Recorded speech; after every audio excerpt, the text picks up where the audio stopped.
I also have a computer with a camera if you want to use that, and then I can just send it to you.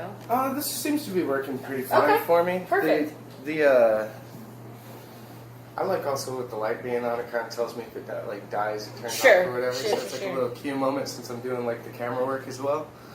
But so I was just telling you a little bit about myself and like some of my background and like basically being out in Texas for like 7 years in that neighborhood. It's a little neighborhood in the middle of the woods, and it was like a trailer park situation, and basically there's one entrance in and one entrance out, and it's like a 2 mile by 2 mile space where everybody just lives, and it's like flooded with like drugs, and there isn't, even if you get yourself out of the neighborhood, all of a sudden you got another 10 miles both ways to get into the next little city. So like if you don't have a vehicle or something like this, if you're like some teenager or something, there's literally like it's a no hope situation. You know? Jesus. Yeah. So all the girls, I'm sure, end up pregnant or in jail or both, right? Yeah. And all the guys are on drugs or in jail or both. Yeah. One of those small towns. And I got to I had a relationship with somebody over there, and I remember getting into the position where like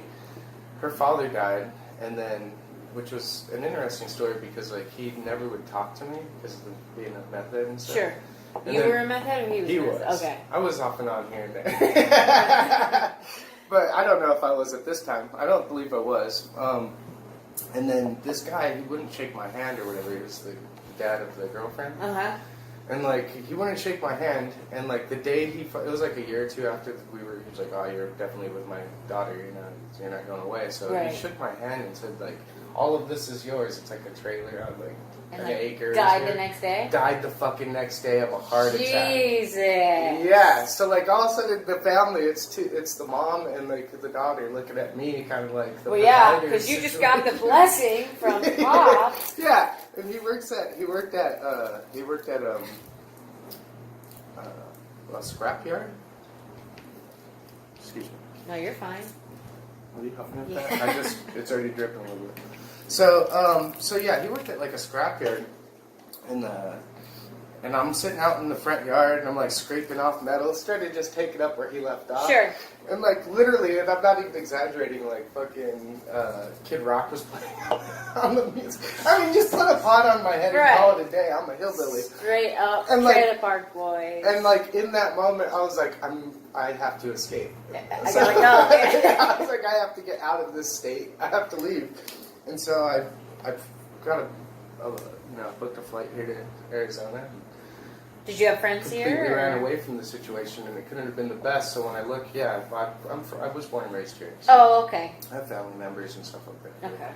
Okay. But that was way out of the norm for how I was living prior. So it was just like this 7-year experience that was just like, and I have people that still live over there and that, and like it's just like, fuck man, like escape. That's the way you do that. Like there's no. What brought you over there? It's all dead ends. I moved with my dad when I was younger. I was like 20 years old.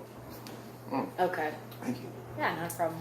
So I'm 7 and still drink Capri Sun. So you were telling me like you have a background in psychology, right? I do. My bachelor's is in psych. My master's is under the College of Business with an emphasis in leadership, marketing, and management. And then my PhD is in psychology. Okay. With a specialization in performance psychology. So, like, a lot of people, they think, like, what's the very first thing you think of when I say, oh, I'm a psychologist? That you deal with the mind.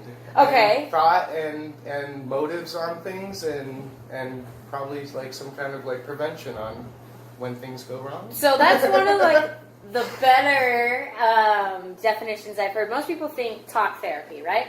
How does that make you feel? Okay. Well, that's only a small portion of psychology. Okay. Right? Talk therapy, because if we break down psychology, it's the study of the mind, study of the psyche, which is mind. And so there are so many different aspects of psychology. Only 10% of psychologists actually deal with talk therapy and counseling.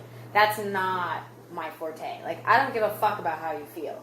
Sorry. No, yeah. But I don't. I worked for 3 years as a behaviorist, changing and manipulating behavior of children ages 3 to 17 that had trauma and disabilities. So they had, let's say, Johnny, right? And I'll always use fake names. Johnny was 5, and every time he got told no, he took a baseball bat to the window. Well, my job was to come in and change that behavior. So Johnny went and saw a talk therapist, a counselor. That was not my job. My job was to manipulate his behavior. Not through, some of it's through, talking and that, but with a 5-year-old, they're not going to be able to tell you, oh, well, I do this because, right? So my job, and what I found out, well, Johnny took a baseball bat to the window because Mom would give him what he wanted when he did that, right? So I also had to train Mom, okay, no, first off, why is there a baseball bat that he can get to? Let's remove that. And second off, don't give him what he wants when he throws a temper tantrum. Let him engage in property destruction or put him in a hold, right? A safety hold. So I did that for many years. And now I do performance psychology, which is sports psychology, but I can also work in organizations and businesses. Basically, anywhere that someone is engaging in optimal performance, I help them get to that optimal performance and stay there and avoid things like burnout. I work with stress control, coping skills, things like that. Wow, this is impressive. So like, what motivates you to have gotten into that in the first place? Like, what was it? Just the trail that just led you there, or? I mean, to be honest, super cliche. My mom got her degree in psychology, and so I was like, well, I'll take some psychology classes. Mom seemed to like it, and I just loved it. I thought it was super interesting, super fascinating. It was either that, philosophy, or sociology. Okay. So I really enjoy that in-depth mind, right? That thinking and keeping my mind stimulated. But with philosophy and sociology, really the only thing you can do with those is teach. Which, joke's on me because I'm a professor now of psychology. Right. But I'm doing other things as well. And I didn't want to, with philosophy and sociology, you really kind of pigeonhole yourself. There's not a whole lot you can do with it. Whereas a psych degree is more broad, and you can do a lot more things with it. Well, what do you think is like? What do you think a healthy mind looks like versus an unhealthy mind? So, you'd have to give me your operational definition of unhealthy. So like, say we were finding somebody, like, since we opened up with like somebody who's out in the middle of the woods or something. Okay. I'm sure this is a tremendous amount of sorrow that comes along with not seeing an option to grow. Sure. Or something like that, and so like maybe sorrow starts to pour in, or okay. And then like we all see this on like a Facebook or something. Somebody gets in a breakup, and you can see, well, it could take a month, it could take fucking 2 years. Sure. Like, something could go, or like just any other trauma. You watch something, a horrible car accident, somebody getting shot or Absolutely, something, yeah. and it plays over and over in somebody's head, and it leads towards depression. Like, what do you think? So the question is like, basically, if do you have any like tips or like anything like that on how to like repair that or anything like that? Is there does that even exist? I mean, it does. It's a loaded question though, right? So the way psychologists look at the mind, we look at typical mind, and that would be the average healthy mind, right? And that would be typical, neurotypical mind. And then we have non-neurotypical, and that's going to be all your different disorders. Depression, maladaptive coping skills, irrational thinking, anxiety, your personality disorders. There's about 10 different personality disorders, your mood disorders, about 4 mood disorders, schizophrenia, things like that. It's all going to land in non-neurotypical. And there's a spectrum for everything, right? Because you can be a little bit dysfunctional or you can be a lot dysfunctional. And so for neurotypical people and their brains, it really just works with coping skills, right? Self-care is a huge one. I cannot express that enough. We work our ass off in this society, right? 30 years ago, you could raise 4 kids on a teacher's salary and own your own home. I mean, joke's on you if you can do that now. House pricing has literally gone up 7,000% in the last 5 decades. I mean, especially millennials, we are working our asses off just to survive. And so self-care becomes a concept that's kind of elusive. And it's really important that we dig into our hobbies. What do we like to do? What kind of spot? Like, every morning I take Brad to the dog park. Where's Brad? Oh, I just saw him. He's in his cage. Every morning, and that's something that I enjoy. That's self-care for me, right? It gets me to exercise. It makes him happy. Like, I enjoy that. And so that's self-care for me. Drinking, not self-care, right? People think that's self-care. That's maladaptive self-care. Okay. Right? Going to the gym can be great self-care unless it becomes obsessive. Oh, interesting. Right? So once it becomes obsessive, now it's maladaptive. And if you're reliant on certain things to make you feel better, not good. Right? Smoking is a maladaptive coping skill. Drinking is a maladaptive coping skill. Obsessing over the gym. Eating can be maladaptive. Overeating or not eating enough, right? My fiance and I, we have very different eating patterns. When I'm upset, I eat my feelings, right? I'm just like, oh, nom. And she won't eat for days. Oh, okay. And so that's not good either, okay. Right? So you need to pick coping skills and self-care routines that are healthy and juggle between the two, between a couple, right? Like, maybe you're an artist and you like to draw, or, you like to do podcasts and get your artistic self into that. That's going to be fantastic for decreasing things like stress, depression, anxiety, sadness. Keeping up on our hygiene is really important, right? Just forcing yourself to shower, forcing yourself, maybe if you're a girl, put some makeup on, because when you look good, you feel good. Okay. Right? Go get a haircut. When you start to let yourself go, that depression starts to creep in, And it's, who cares if I eat this extra donut and I look like shit anyway? Who cares if I gain a couple of pounds? And then it starts to compound on top of each other. So being mindful of that is really helpful. And then, like me personally, I engage in meditation every day. I like to just Google like guided meditations, and they're super helpful. They're like 5 minutes long, and they just kind of get you focused on what you need to do. I have real bad ADHD, so if I see myself ping-ponging back and forth, right, I'm like going, but I'm not actually getting anything done, which happens to all of us. Yeah. I sit down and I do a guided meditation, and then I, set a list of things that I want to accomplish. So there's a lot of things. You have to tailor it to you and to your personal being and what you like. Also, we know that people that engage in social situations and engage it with other people are like 50 to 60% less likely to have depression, anxiety, be overweight, things like that. Like, just interacting in interpersonal settings is super, super important for human beings. Well, hell yeah. That makes me feel like I'm doing something good about my situation. Good. One of the things that stood out was that list building. Seems to be very important. That's something that I'm actually, because you pick all the, like what you just said, like you kind of have to start somewhere and start working on those other parts and stuff. And so, better healthcare and stuff like that. I've gotten a little bit better at that.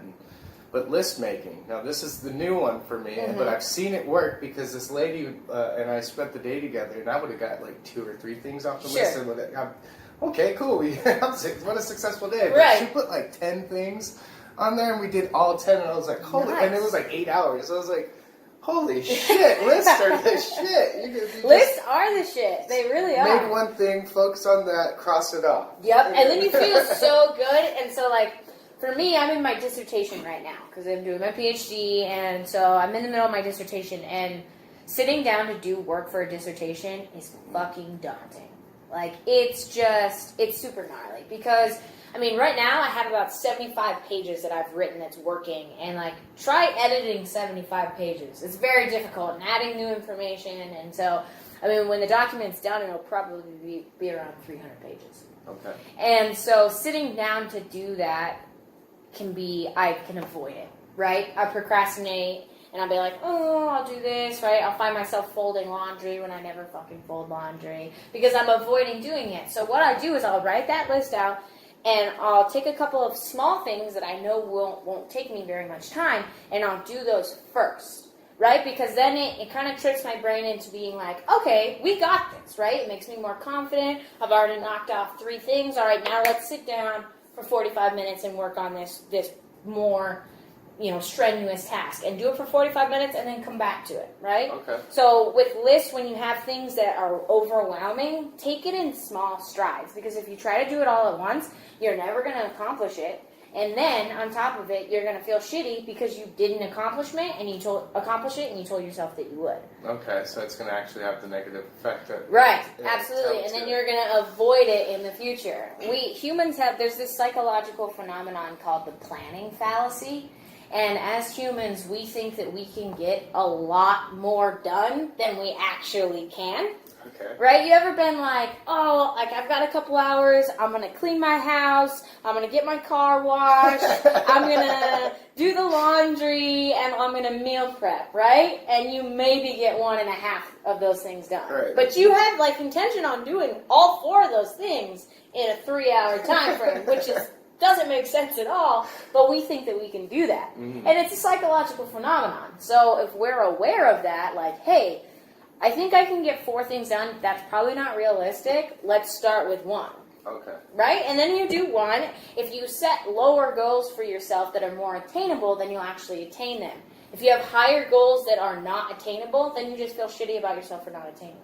Okay. So what comes to, maybe not in our particular story, but what happens if somebody gets to the point where they feel like they've accomplished their goal list?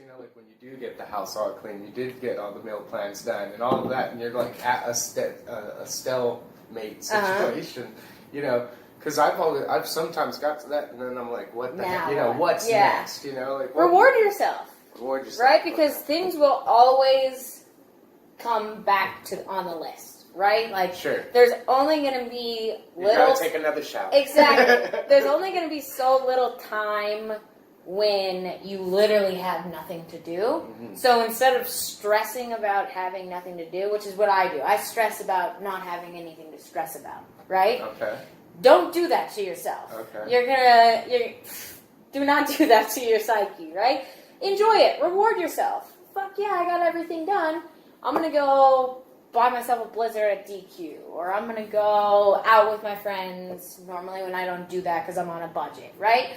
Certain things like that, it's those small rewards. We work much better with rewards. So it's completely okay to reward yourself every now and then. And maybe your reward is laying on the couch doing absolutely nothing because you're go, go, go all the time. And that's okay. Don't feel guilty about that, right? Let yourself, I have a hard time letting myself stand still. And it's okay to do that every once in a while. Binge watch Netflix, because that list is going to pile up eventually. Sure. So don't sit there and stress, I'm not doing enough. If you completed it, then go fuck off for a while. Yeah, exactly. Okay. So what is your thoughts on so I've kind of come to a point in my journey in the mind that I kind of see, and we all know these things, first of all, is on some level, when I look at something like a thought of a country, mm-hmm. or a thought of control and government and stuff like that, I see it as make-believe land, as far as we go we say this is our country, which 400 years called the United States of America. 400 years ago it didn't exist on the planet existed, right? But then all of a sudden it seems like an idea more than a reality, and the way that we point towards evidence that that's a reality versus make-believe land, we go, well, don't you see the fucking border? You know what I mean? And it's well, yeah, but we drew that line, right. Or any of these lines. And so, I find it to be, very arbitrarily, and not just the U.S., any other country. The world's working this way. Mm-hmm. This is our people, and this is our land, and, all of that. It's sure.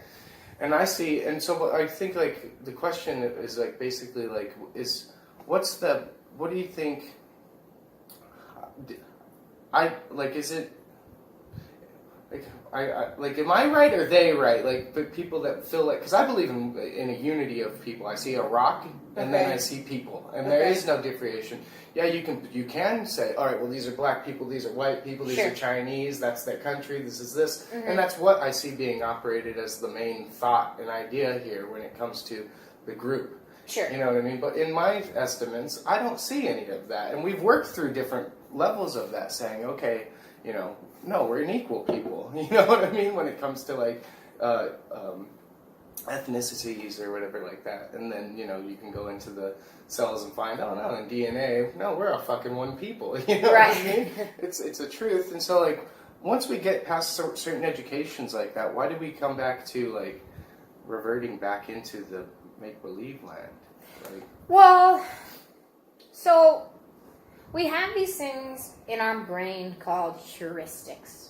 All right, and heuristics are basically mental shortcuts that our brain takes in order to get to an answer the quickest.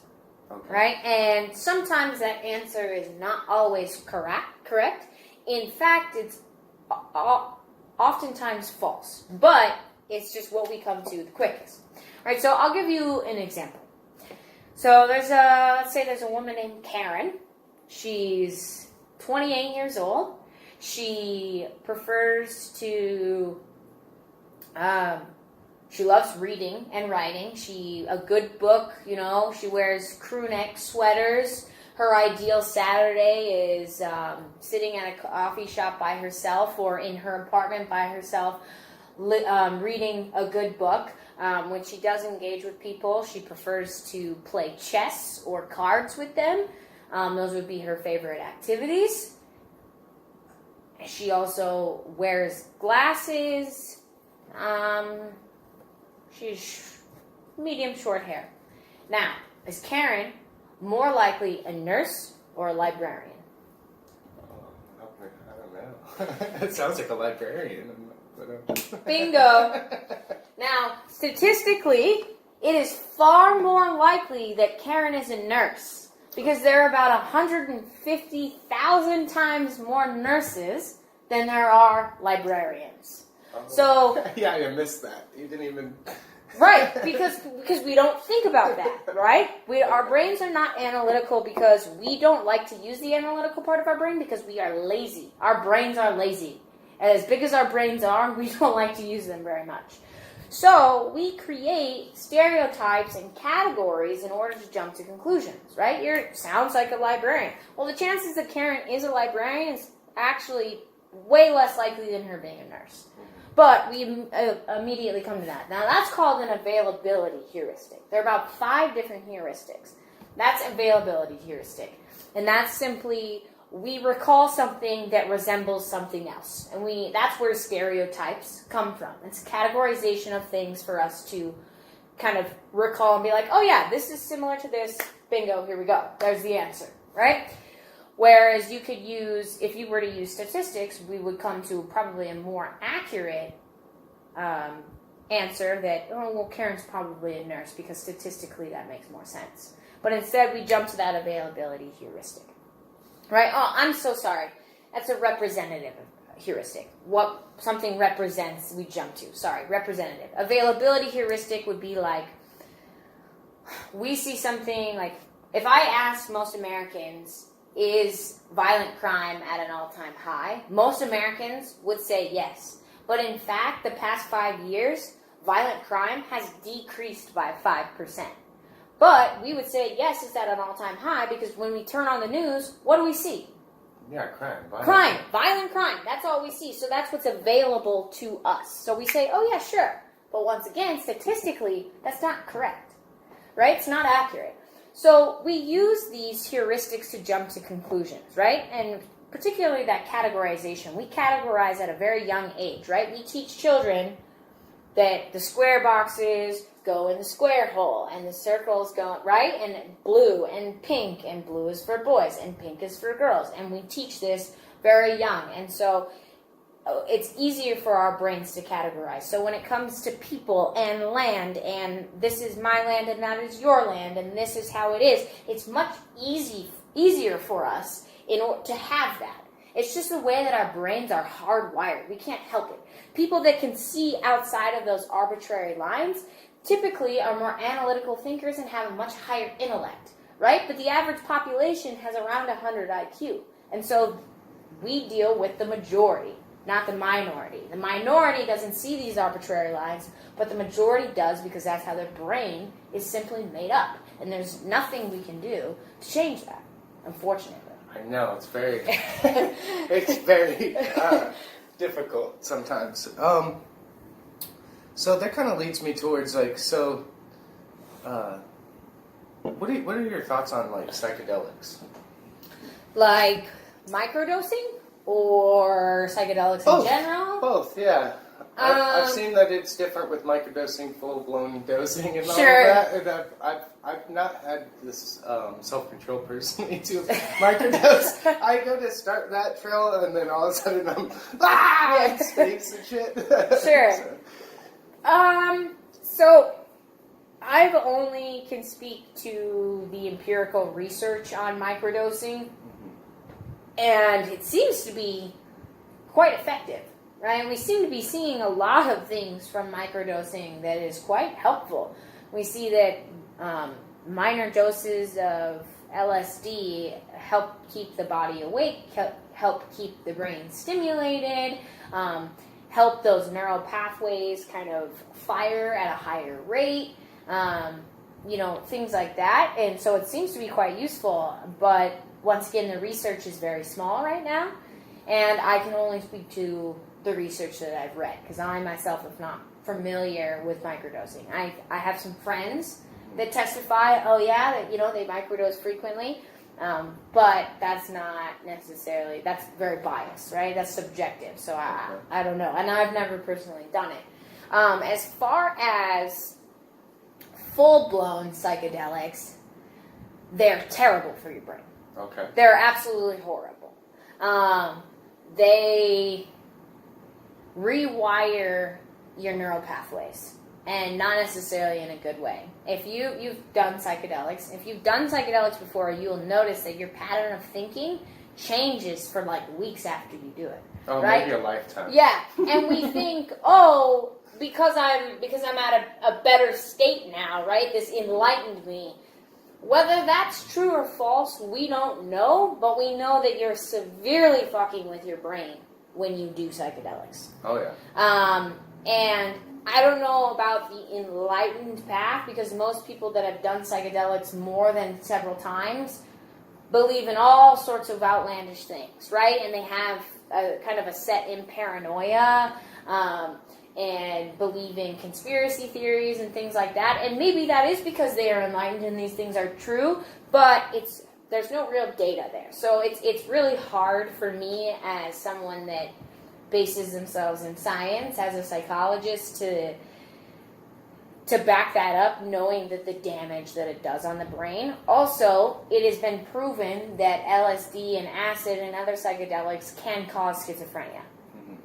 If it can do that kind of damage to one's brain, I don't know how enlightened it can make you. Right. I kind of think on the lines, I don't believe that...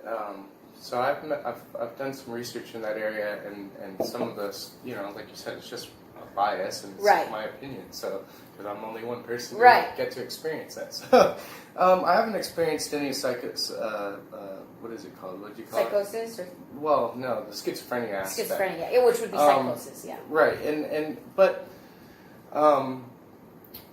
But I can, when I go to tell somebody about like maybe my most meaningful events, it comes out like I'm fucking crazy. Sure. Or like a crackhead or something, like one of the people that are street talkers. Like it does come out because it's an experience that has like no words yet to like. Sure. You don't know. It's almost like you would have to experience it to know what the hell it is, because it's something that new to, like, well, I know this is blinds, this is a painting, this is some seats, like, so when I say, I was sitting in a chair somewhere, you go, well, I know chair. Right. So it's like you go into these events or experiences and you're like, well, what the fuck? Because that's a once in like, I've never experienced that, and I don't know anybody out in this realm that has experienced that, so how do I tie that mentally for somebody to accept something like that? So yeah, I don't know. I do know it's very powerful, and I do know that it's because of like where you said we don't have so much research on it. Right. There's still it's exploring. Yes. So in an exploring, it's not that it's bad to go trekking to land, Right. but you might break your ankle and die in, Right. in the river. That could happen. Or you can find, some place like, back in the old days when they go, oh shit, we found gold in California. It's a gold rush. And Absolutely. Very, positive for whatever it means somebody's trying to get to. But so thanks for answering or talking on that, because Well, I'll tell you what. Those things are like, because I kind of get, like you asked me how old I am. I'm 33, so I mean I've had highs and lows. I've had spurts of collapse. Plug it in, or? No, I'm gonna just start another one and tie it to the thing. So what I was getting at is just like, so I got my head around life a little bit on as a scale as how to be conducting myself normal and trying to avoid pitfalls, what I mean? I get that aspect, but this other realm and world that I'm doing exploration in, it's like, especially with not being, I don't know anybody in my personal circle like that I get to bounce any of these ideas off of, because of being such a reclusive practice. And I found it was tied with psychonautics, and so and that goes into into the meditation and Buddhist practices of Right. enlightenment. So when Right. you talk about from that point, that's kind of where it's like, once you get to certain, it's almost like I get to a dead end point, and that's why I was bringing up what when we get our lists done. Is it just because we're the most educated thing I know how to tell you is I'm not a knower. Right. You know what I mean? And it's it's frustrating, but it's a truth. And so I'm just, I guess what the question is basically, so I'm kind of answering my own question while I'm saying it. Perfect. It sounds like, you just restart then, right? You just re-begin being here and doing existence again or whatever. So I think what you're trying to get at, and why psychedelics are so attractive to people and meditation and things like that, is because we're all trying to tap into our subconscious mind. Sorry. No, so like I was saying, subconscious and conscious mind. Conscious mind takes control about 5% of... So think of it this way. It's hard to break down what we perceive into bits, right? But if we did, we could say that we perceive or take in about 40 billion bits of information per second, right? 40 billion bits of different separate information per second. Now, our conscious mind only processes a couple 100,000 of those bits. So from 40 billion... I'm sorry, 4 billion, not 40. 4 billion to a couple hundred million. So a lot of that is going by the wayside that we're not actually consciously taking in. Our subconscious is taking it in, right? But we're not. So you ever do something or you ever react in a certain way and then you come to it and you're like, why the fuck did I do that? It was your subconscious mind taking control. Okay. Right? Sometimes when we lie automatically and we go, oh, wait, why did I lie about that? That was a defense mechanism that your subconscious was bringing forward, right? Subconsciously, you did intend to lie, but consciously, you did not. Well, our subconscious is about 95%, give or take. Psychologists debate on that number, but around 90 to 95% of our behavior and thoughts and everything else. So we're only conscious of about 5% of things. Right? So if you do a behavior and you're like, why do I keep doing this? It's because you're not conscious to it. But there's definitely a reason. Your subconscious mind has a reason as to why you're doing something. You just haven't been enlightened on that yet. Right? So what people try to do through drugs, through alcohol, through meditation, through exercise, is to either untap that subconscious mind or to numb it. Right? To